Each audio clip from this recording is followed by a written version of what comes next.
Haas F1 Team finished the 2023 season as last in the constructors' standings with just 12 points at the end of 22 races. But they got a great start to the 2024 season and have been able to collect 27 points at the end of 14 races, holding the 7th spot. 10 races are still remaining in the second half, and they need only 7 points to beat the RB team into 6th spot.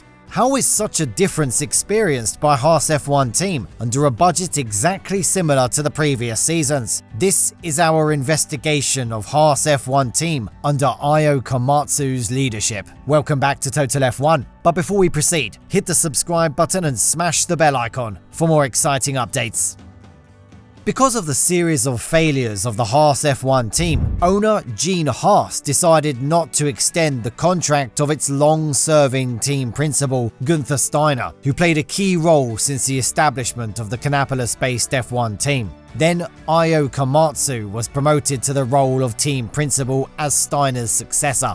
Previously, he had worked as a trackside engineering director of the team, and for that reason, Komatsu has a good understanding of the potential and weaknesses of the Haas F1 team. However, the majority of people kept fewer hopes on any difference under the new leadership, as they were set to run under the same budget, which was not sufficient enough to carry out any innovative development process. However, Ayao Komatsu overcame all these obstacles, improving the team's performance within a brief period. Under his leadership, maximum utilization of available resources within the team can be observed. Talking about the team's underperformances within the last few years, Komatsu indirectly criticized the role of Gunther Steiner as the team principal. He felt that past leadership made too many excuses regarding the team's downfall in terms of performance. The reason Gene got frustrated over the years. For some, there is an excuse like COVID, but last year there was no excuse. Komatsu said during an interview, "There was always some excuse like, okay, this year we are not developing because we are just preparing for next year. For 2023, there is no excuse. And then what happened in 2023 is because we didn't fundamentally address the issues of 2019. That is people being in denial, pointing the finger at certain things, and we were never working properly as a team. That was totally clear." He added further, briefly explaining what they did wrong within the last few seasons. With the progress that they achieved as a team within the first half of the 2024 season, team owner Gene Haas showed his interest in improving his funding to the team as well. Talking about the team owner's commitment to the success of his investment, Ayao Komatsu said, "Gene's commitment is completely long-term. He is 100% focused on performance." Gene Haas entered the Formula 1 business back in 2016, and within a brief time frame, his team achieved considerable success as a midfield team. The Kannapolis-based team was able to complete the 2018 season as 5th in the Constructors' Championship, which was a big achievement for a team that was established just 2 years prior. Since then, a continuous downfall has been observed. When the team was in a full crisis after the Rich Energy sponsorship saga, Gene Haas had some thoughts of selling his Formula 1 team as well.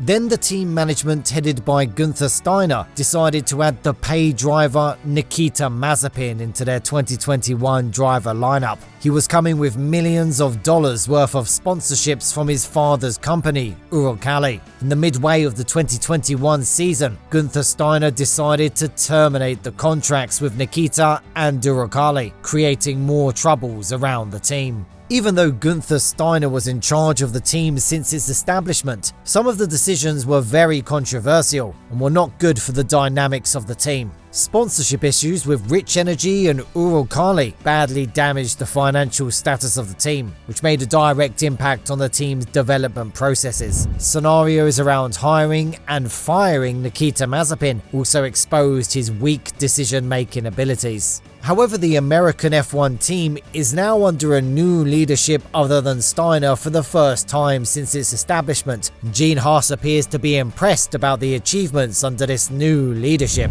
More money will flow into the hands of Ayao Komatsu from the ownership within the next few months, and he expects to use them to strengthen the workforce of the Haas F1 team. The lack of a skillful workforce within the team can be observed as one of the major weaknesses behind its downfall over the last few seasons, and this will surely help Komatsu to enhance the team's performance to a new level. Talking about his plans regarding the Haas F1 team, Ayao Komatsu said, "What we need to convince the owner is performance. He's always looking at what we want to get better, how we can go quicker. When you're working together, the atmosphere is so different," he said. "And when the atmosphere is so different, when there's so much positivity, of course people function better. People produce performance. That's the big difference, I think." He insisted, "We can show baby steps that if we work together, even with the same resources," adding it meant he was now able to go looking for the people he needed to maintain the current upswing. Even though we are on a huge recruitment that we've never seen before in the history of Haas F1 Team, we haven't actually got those people on board yet, so we are largely still the same size, he added further, explaining his plans. 10 races are still remaining in the 2024 championship battle, and these changes within the Haas F1 team will surely push the team into a new dimension inside those remaining races. Further changes are set to happen at the end of this season, as Ayao Komatsu has decided to recruit 2 new drivers to strengthen their progress. Current Alpine driver Esteban Ocon and Ferrari junior Oliver Behrman will join the Haas F1 team in 2025. So, it's interesting to see how Ayao Komatsu manages all these resources to push the boundaries of the Haas F1 team. What do you think about the progress of the Haas F1 team under this new leadership? Share your thoughts in the comments section below. Thank you for watching the video. If you enjoyed the video, subscribe to the channel to get more exciting Formula 1 news, and we'll see you in the next video, guys. Goodbye.